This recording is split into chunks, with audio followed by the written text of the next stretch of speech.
अस्सलाम वालेकुम साईं कादिर बख्श तालवाणी साईं असां सां गॾु आहिनि। हिन किताब जा मुसनिफ़ आहिनि ॾुखिया सुखिया ॾींहड़ा आतमकथा साईं। साईं तालवाणी साहिबु थोराइतो आहियां, तव्हां वक़्तु कढी आया हो, कुर्बिया क़दम भरे ऐं हिन किताब बाबति बि ॿुधायो, पंहिंजियूं यादगिरियूं बि ॿुधायो, असां सां वंडियो तव्हांजी जेके यादगिरियूं आहिनि ॻोठ आमरी जे हवाले सां, उते माहौल, उते जी तालीम, उन में तव्हांजे वॾनि जो, ॻोठ जे वॾनि जो जेको कॉन्ट्रीब्यूशन रहियो, जेके हुननि जूं महिनतूं जाखोड़ रहियूं, अहिड़े हवाले सां शुरूआति कयो तव्हां पंहिंजी किताब जे बारे में। महिरबानी साईं। दरअसल हिन किताब जो छपजणु ही बाबा साईं जिन जूं दुआऊं आहिनि। बाबा साईं 3-4 नोटबुक जॾहिं हुननि जो हथु चयो कंदो हो त आख़िर में पंहिंजी आतमकथा लिखी, पोइ भाउ वॾे खे ॾिनी त छपाए, पर पोइ ख़बर न आहे त कहिड़ी हालतुनि जे करे उहो छपिजी न सघियो। अता वफ़ात करे वियो। नोटबुक मूं उहे पंहिंजे कब्ज़े में कया ऐं मूं चयो त मूंखे इहो ज़रूरु कमु करिणो आहे। पोइ किताब तव्हां वधीक सम्झू माण्हू आहियो, हींअर त किताब हिकिड़ी हिन सूरत में आहे, पर हिन जो ठहणु 8-10 टाइप्स आहिनि, ॾाका जंहिं तहत थिए थो।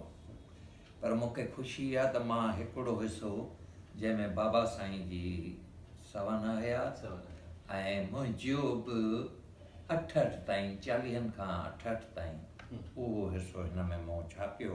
कुझु दोस्तनि चयो हू जुदा करे छापी आहे, मूं चयो न गॾु।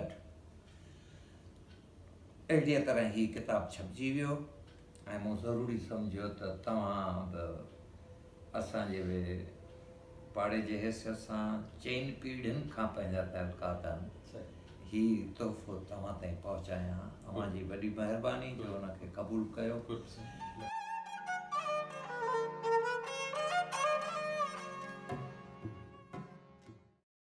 वाल साहब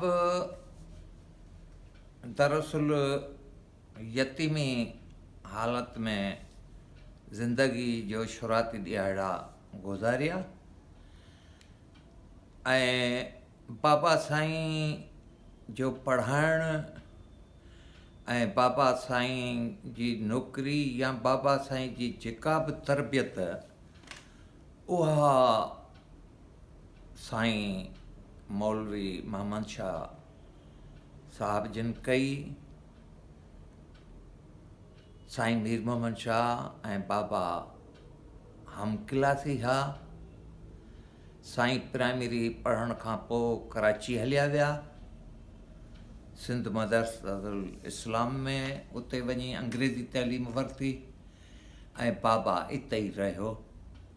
बाबा खे फाइनल ॾियारण, नौकिरी ॾियारण में साईं जिन जो वॾो साथ रहियो। ऐं वॾी ॻाल्हि त असीं बिल्कुलु पाड़ेसरी घरो लॻोलॻि असांजी घर हूंदा हुआ ऐं कुर्ब मोहबतूं हुयूं। मतिलबु बाबा साईं जो जेको बि मथे क़ौमी ख़िदमतूं, ॻोठ जूं ख़िदमतुनि वारो जेको प्रोग्राम रहियो, उन में साईं मीर मोहम्मद शाह साहब जिन जो तमामु वॾो किरदारु रहियो। हुननि जो प्यार मोहबत, कराचीअ में को बि फंक्शन थिए, जेकॾहिं साईं अहमद ख़ान जे आकामा को न पहुचे त उहो काॼी ई कोन थींदो हो। हालांकि ॻोठ में ॿिया बि सादात वेझा अज़ीज़ हूंदा हुआ। ही अहिड़ा रिश्ता हुआ जेके ज़ात ऐं इन्हनि शयुनि खां उत्तम सम्झा वेंदा हुआ। ऐं मूंखे ख़ुशी आहे त असांजी हिन 4हीं पीढ़ीअ ताईं इहो सिलसिलो हलंदो अचे थो।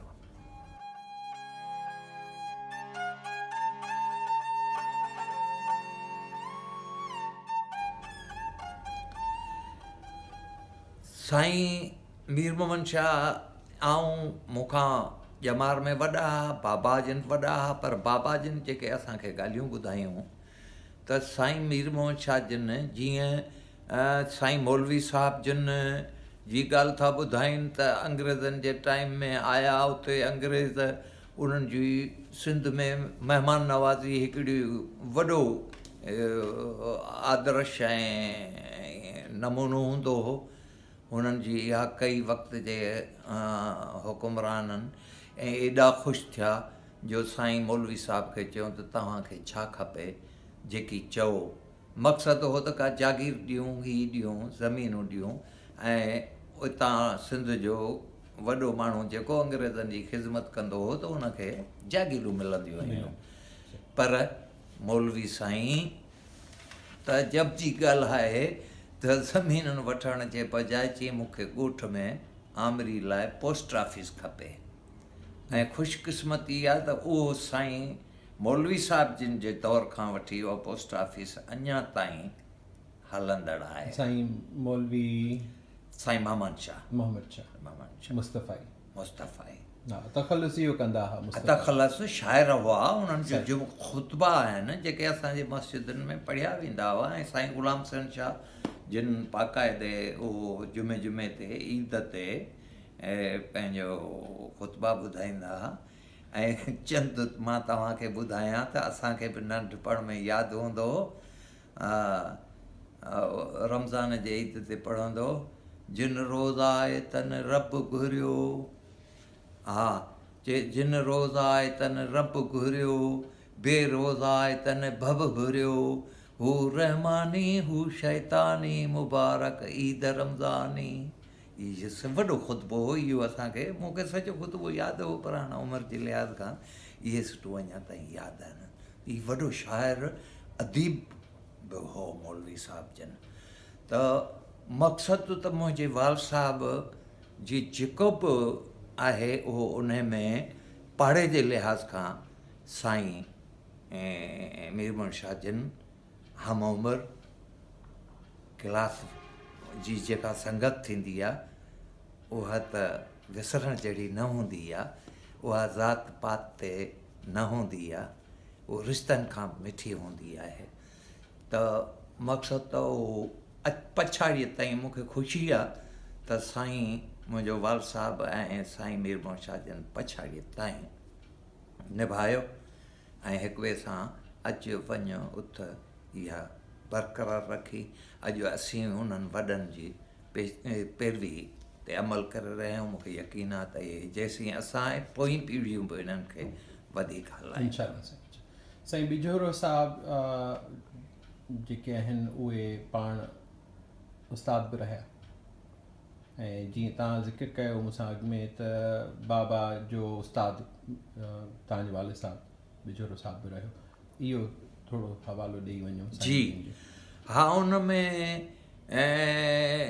ज़ाती तइलकातनि जे करे साईं मीर मोहम्मद शाह जा जेके बि फ़र्ज़ंद आहिनि, आउं भायां थो त आफ्ताब शाह न हुजे, पर सईद हसन ताईं जेके आहिनि से बाबा वटि पढ़िया। साईं ज़फ़र काज़मी बि बाबा वटि पढ़ियो, ऐं स्कूल जो जनरल रजिस्टर आहे जंहिंमें साईं जो नालो आहे, ऐं उहो जनरल रजिस्टर मूं कापी करे पाण वटि रखियो। साईं ज़फ़र बि केतिरनि हंधनि ते इहो ॿुधाईंदो हो त मुंहिंजो बुनियादी प्राइमरी उस्ताद जेको साईं अहमद ख़ान आमरी वारो आहे। अहमद ख़ान बिजोरो बिजोरो। ऐं तव्हांजो तालबाणी जेको आहे तालबाणी असांजो सरनेम थिए पाड़ो जी, ज़ात कास्ट असां बिजोरो। पोइ तालबाणी सां मशहूरु थी वियासीं, तालबाणी पर असुल बिजोरो कास्ट आहे।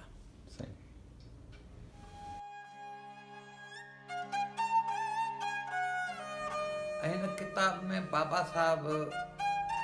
साईं जा हथ कर लिखियल आहिनि, जंहिंमें जीअं मुंहिंजे चाचे साहिबनि जी 10 फेबरवरी 1929 ते शादी थी, उन में पूओ जेको मिलियो उहो दाख़िला, ऐं पूओ वधि में वधि 20-25 आनू बि पुओ मिलियो।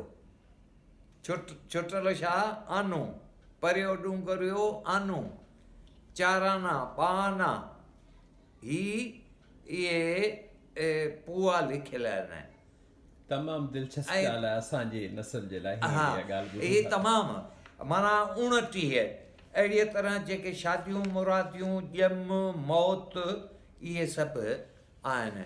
ऐं बाबा साहिब जी वॾी इहा ख़ूबी हुई, अॻे स्कूलनि में ॼम मौत जो किताबु हूंदो हो स्कूलनि में, जेको बाबा साहिब खां पोइ कंहिं उस्ताद मेंटेन न कयो, पर बाबा जेसिताईं हुनजी लिखण कमु कयो त हुन ॻोठ जो मौत ऐं ॼम बाक़ाइदे रजिस्टर रखिया। उहे बि पंहिंजी कापीअ में, उहे बि मां हिन में जेके से ॾिना आहिनि। त ही पुराणियूं जेके ॾियण वठण वारियूं शयूं हिकिड़ो इहा आहे। ॿियो, बाबा 8 रुपया पघार हो, 2 रुपया वधाए कलोखोर मोकिलियो, ऐं कलोखोर तॾहिं झंपीर स्टेशन तां लभो हो। सही। झंपीर स्टेशन तां उठ वारो रुपयो वठंदो हो कलोखोर जो। सही। ऐं कलोखोर हिकिड़ो एॾो शहर हो जो इन थाणे बुला खान में ॿियो, अॻे त कराची ज़िलो हो, सही। ॿियो को एॾो न हो। वाणिया हिंदू रहंदा हुआ, उन्हनि जा वॾा दुकान, खूह, ऐं कलेखोर जो पाणी अॼोके मिनरल वाटर जहिड़ो बि उन खां बि वधीक बहितर हूंदो हो। कलेखोर जो पाणी जेको पीए उनखे मानीअ लाइ वॾो बोरची खानो ठाहिणु खपे। इहो आमतौर बहितरीनु। त बाबा साईं पंहिंजी कठिन ज़िंदगी 2 रुपया वधीक ऐं झंपीर, ऐं तॾहिं छा असरु हूंदो हो, तॾहिं आमरी ऐं झंपीर माना हिकिड़ियूं तमामु विलायतूं हूंदियूं हुयूं। मुंहिंजा माइट लाखनि में रहंदा हुआ, बाबा जा अज़ीज़ हुआ। उन वॾे हिकिड़े ते वेड़ो हूंदो बिजोरनि जा घर, उन खां पुछियईं त मूंखे बाबा 2 रुपया वधाए कलेखोर मोकिलियो अथनि। त उते सभु चयो न वञ बाबा, एॾी रत पूई पई अचे, छाकाणि कोस्तान में मींहुं न आहे, त वाक़ई निधण को आहे। थर कोस्तान मींहुं आहे त सरसब्ज़ आहे, एॾी ख़ुशबू आहे जंहिंजी का हद कान्हे का। साओ सताबो लॻो, साओ सब्ज़ लॻो पियो, मरीअ जी बि जाइ कान्हे का। हुन चयो त न वञो, अक्सरियत हुई, पर हिकिड़ो पोड़ो हुन चयो न वञ, मर्द ऐं सुख। पोइ उहो ॻाल्हि थो करे त हिकिड़ो माण्हू को वञी रहियो, उहा बाबा हिन किताब में लिखी आहे। हिन किताब में त उहो वञी वेठो, चयईं हीउ कहिड़ो वणु आहे, चयईं त सुख मर्द, चई पट हिनखे, मर्द त ॾुख, सुख मर्द, यानी हीउ वॾनि जो तसवर हो। पोइ बाबा हितां वियो त चाचो ॾाॾी असांजी वालदा उहा रुनियूं, अलाए मोटंदो कोन मोटंदो। महीना 15 ॾींहंनि खां पोइ ख़त बि अचे, पोइ पहुचे न पहुचे, त हीउ ॾोराने इलाइक़नि ते ड्यूटियूं कयूं ऐं ख़िदमतूं सर उहे यादूं बि साईं जिन, उहे यादूं बि हिन किताब में। ऐं मूंखे फ़ख़्रु आहे त अॼु हीउ हिकिड़ो मुंहिंजी आत्मकथा, असीं फ़क़ीर माण्हू आहियूं, पर मुंहिंजे वाल साहिब जी आत्मकथा ऐं उन में ॻोठ जूं यादगिरियूं, ऐं वॾी हिन में त जंहिं तंग कयो, झेड़ा कया, मूंखे ख़बर बि आहे, पर हुन उफ़ उन्हनि जे ख़िलाफ़ु न लिखियो, बसि हक़ीक़तुनि खे समायो। हाणे जीअं त साईं बीरबम शाह जूं अनेक ख़िदमतूं आहिनि, ऐं असां उमिरि में नंढा हुआसीं, पर जॾहिं सम्झ असांखे आई त असां पाण ॾिठो त बूलान महल आमरी स्टेशन ते कोन बीहंदो हो, पोइ पैसेंजर कोन हूंदा हुआ, या ही साईं जॾहिं टाइम टेबल ठाहींदो त पहिरीं इन जी जांच उसियड़ो हूंदो त DS जे दफ़्तर मां ॾिसे त बूलान महल आमरी में स्टॉप आहे या न।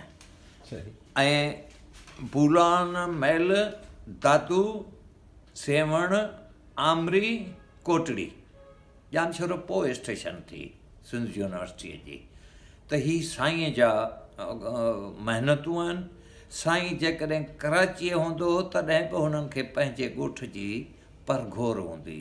त जॾहिं रेलवे वारो इहो थींदो हो स्टाफ जो, त हिकिड़ो DS आयो, हुन चयो शाह साहब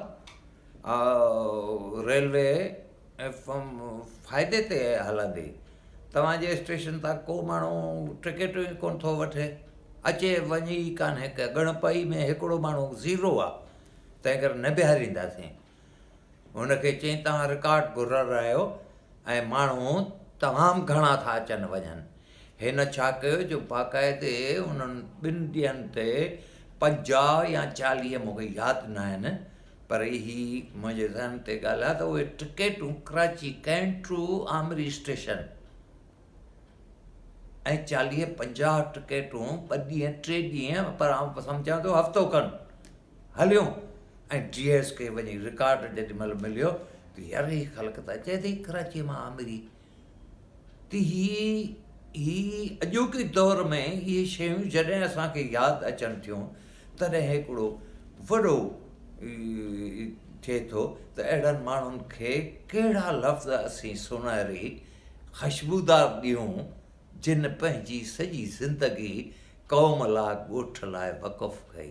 साईं मीरमोहन शाह काज़ी फज़ुल्ला जो PS हो, पर हुन जी अहिड़ी रहाई ऐं अहिड़ी उथवे हुई जो काज़ी फज़ुल्ला साहिबु कॾहिं हूंदो हो, कॾहिं वज़ीर हूंदो हो, कॾहिं कोन हूंदो हो, पर साईं मीरमोहन शाह जी ॼण PS वारी शइ सदाईं क़ाइमु हूंदी फ़ोनुनि ते माण्हुनि खां, ऑफिसरनि खां, ऐं हुनजी तमामु घणी इज़त कंदा हुआ। साईं मीरमोहन शाह जी तमामु घणी इज़त कंदा हुआ। त ही हुनजी अहलियत हुई, हुनजी मेरिट हुई, हुननि जो तजुर्बो हो। स्कूल जी जॻह न पई ठही, ज़मीन ॾियण लाइ केरु कोन हो, सरकारी ज़मीन हुई चौगिर्द, पर यकसाला खणात हुई, तंहिं करे केरु न ॾे पियो। पर उन वक़्त जे assistant commissioner Ashfaq Ahmed Memon assistant commissioner हो। हुन बाक़ाइदे उन्हनि जिन जा खाता हुआ उन्हनि खे चयो बाबा ही सरकारी ज़मीन आहे, तव्हांखे खणत ते मिले थी, स्कूल खां वधीक ॿी ॻाल्हि कान्हे का। पोइ इहो टुकड़ो जंहिंजो बि कुझु हिसो ॻोठ जी रहाइश में अचे थो, बाक़ी थोरो हिसो अचे थो ॻोठ जे खातेदार जे सरकारी खणत में, घणो न, थोरो तमामु हिसो उहो अचे थो। मुंहिंजे चवण जो में जीअं हींअर रूरल हेल्थ सेंटर ठहियलु आहे, सभु आहे, पर उन मां ख़ल्क़ खे उपत कान थी थिए। उहो मक़ामी इंतिज़ामिया जे तौरु जेके कमज़ोरियूं आहिनि, पेशियूं आहिनि, घटितायूं आहिनि, जंहिंखे त ॿियो को सुधारे सघे थो, उनखे असीं त कुझु करे सघूं। मां एतिरो चवां थो त ज़फ़र काज़मी जे वफ़ात बैदि असांजो ॻोठ ऐं असांजो पुराणो दड़ो, क़दीमी दड़ो, क़दीम आसार, इहे सभु निधण का थी विया। अॼु उते माण्हू घर ठाहे वेठा आहिनि, माण्हुनि खे का ख़बर कान्हे, ॿोॾ जा लॾे आया, माण्हुनि खे सकाफ़त जी ख़बर इहा लिखे पढ़े कंहिं क़ाबिल माण्हूअ खे हुजे।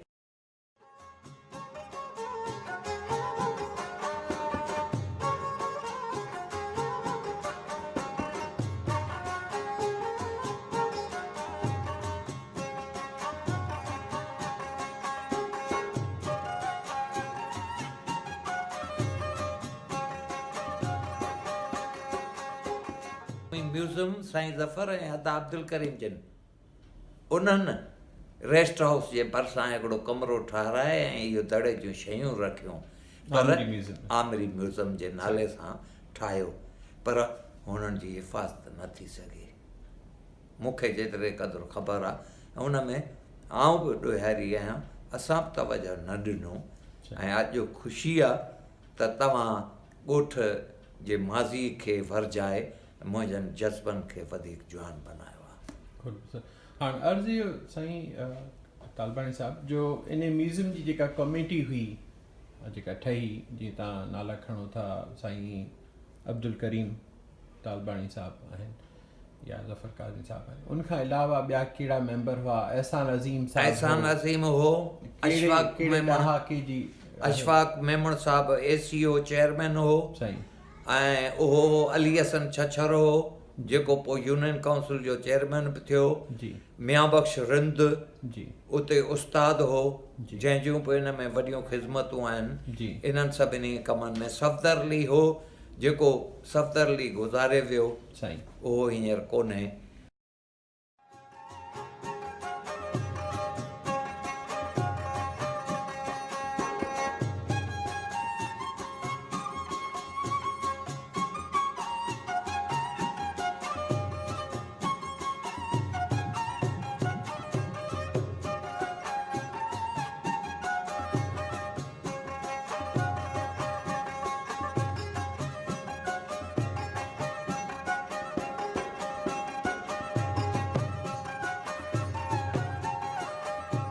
तव्हांखे इहो ॿुधायां त आमरी जो मिडिल स्कूल साईं पन्हाली शाह सेक्रेटरी तालीम हो, उन दौर में ही बि साईं ज़फ़र साईं काज़मी साहिब जिन जी महिनत ऐं कोशिश जो नतीजो आहे।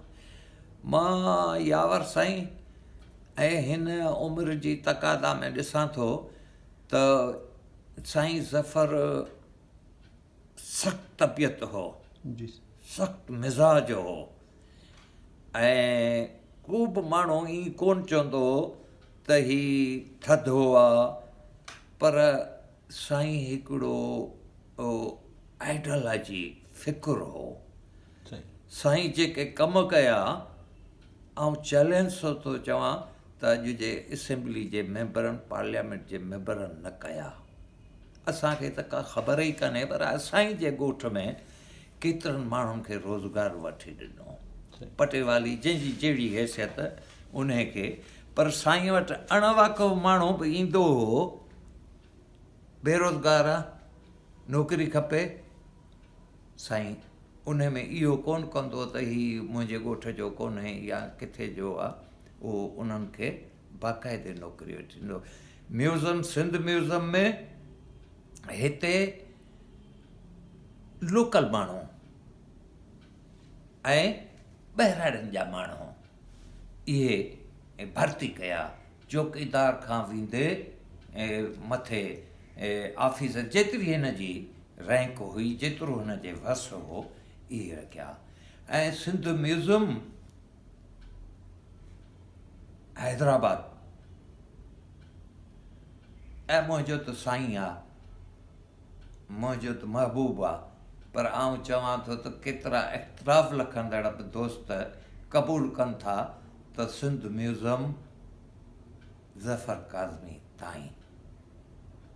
अफ़सोस साईं ज़फ़र काज़मी जे वञण खां पोइ असीं उहे शयूं संभाले न सघियासीं। ऐं उहो सिंध म्यूज़ियम त छॾ, पर असां बि उहो ॻोठ में हुन जे वञण खां पोइ इलाही शयुनि जा ॾुहियारियूं हुयूं ऐं असां बि उमिरि जी तक़ादा के न के सबबु बहाना बनाए ऐं कटिजी वेही रहिया आहियूं, जंहिं लाइ शर्मसारी आहे। साईं मीर मोहम्मद शाह जिन खां पोइ असां दोस्तनि में हिकिड़ो टोलो हो, जंहिंमें सफ़दर अली गुलाणी, साईं मियां बख़्श रिंद, अली हसन छछर, ख़ुदानो मल्हा, मोहम्मद बख़्श छछर, इन काफ़ी, पर 4-5 माण्हुनि जी अहिड़ी कमेटी हूंदी हुई जेका असांजो एजुकेशन, तइलीम, ॻोठ जे तइलीम सां वास्तो हूंदो हो। ऐं उन्हनि में असांजो अॻुवाण सफ़दर अली हो। सफ़दर अली हिते साईं ज़फ़र काज़मी साहिब वटि ईंदो हो, उते ॿुधाईंदो हो। साईं ज़फ़र, सफ़दर अली, अदा 3 हम क्लासी हुआ असीं अदब एतिराम जे करे एतिरो हुजत कोन करे सघंदा हुआसीं। हू मसइला हल करे ॾींदा, असांखे वर्क मिलंदो हो, असीं वञी ॻोठ में उन वर्क ते कमु कंदा हुआसीं ऐं उन में असीं कामयाबु थियासीं। साईं ज़फ़र काज़मी जी अॼु ॻाल्हि यादि थी पए, अब अव्हांखे ॻोठ सुधारणो आहे, तइलीम सुधारणी आहे, ॻोठ सुधारणो आहे त तइलीम सुधारियो, तइलीम सुधारियो त सॼे ॻोठ खे पंहिंजो कयो, को बि इख़्तिलाफ़ी तव्हांजो न हुजे, इख़्तिलाफ़ छॾियो, न त तव्हांजे लाइ वॾी रुकावट पवंदा। ऐं असांखे उन जो एॾो फ़ाइदो थियो जो असां नंढा वॾा, न त ॻोठनि में इख़्तिलाफ़, पाड़े जा घर जा पीउ पुट सां इख़्तिलाफ़, मासात सौट इख़्तिलाफ़, पर उहो इख़्तिलाफ़ पंहिंजी जाइ ते। स्कूल जी मीटिंग थींदी हुई त असां चयो बाबा हिते मीटिंग में तइलीम खां सवाइ ॿियो को मसइलो कोन रखियो वेंदो, उन में असीं कामयाबु थियासीं। असांखे तकलीफ़ूं उहे बि कोन थियूं विसरनि जॾहिं ठीको ॾिनो, ठेकेदार खे कढी ॾिनीसीं ज़मीन, उहो असांजो चरियूं राति जो पटे वेंदा हुआ छोकिरा, असां परेशान हूंदा हुआसीं। पर ज़फ़र काज़मी ज़िंदाबाद, ऐं परेशानी छॾियो, चौकीदारी ॾियो, इहे छोकिरा आहिनि ॿाहिरि, इहे दिलि में न करियो। त हीउ असांखे हिकिड़ो तरबियती अदारो हो जेको असांखे, मुंहिंजे स्कूल मां दरियूं भञी पोस्ट ऑफिस जूं मोहरूं खणी विया, फ़रियाद न कयो, छो न कयो? असांजी सॼी पंचायत जो हो, ॻोठ ते फ़रियाद कयूं, कंहिंजा नाला ॾियो, पुलिस खां कुटायूं माण्हुनि खे, न, माण्हुनि सां राब्तो, बाबा तव्हां ॻोल्हियो, वॾा अव्हां आहियो, तव्हां इन शइ खे जांचियो। ऐं उहो थियो अमल।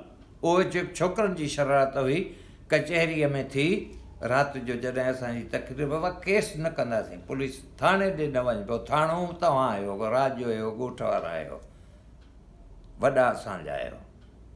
राति जो उहो जेको टपड़ हो, उहो लिफ़ाफ़ा कार्ड, उहो सॼो अंदरि स्कूल में छॾे विया।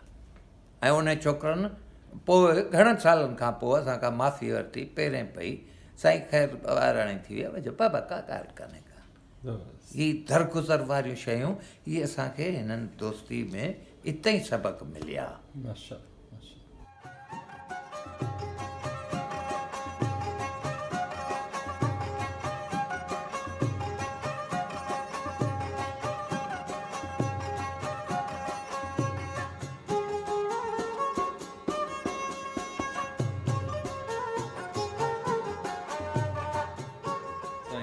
थोराइतो आहियां कालवाणी साहिबु कुर्ब अमूल सुखड़ी आहे ऐं ख़ासि तौर ते तव्हांजे हथां मिले पई, इहे मुंहिंजा भाग।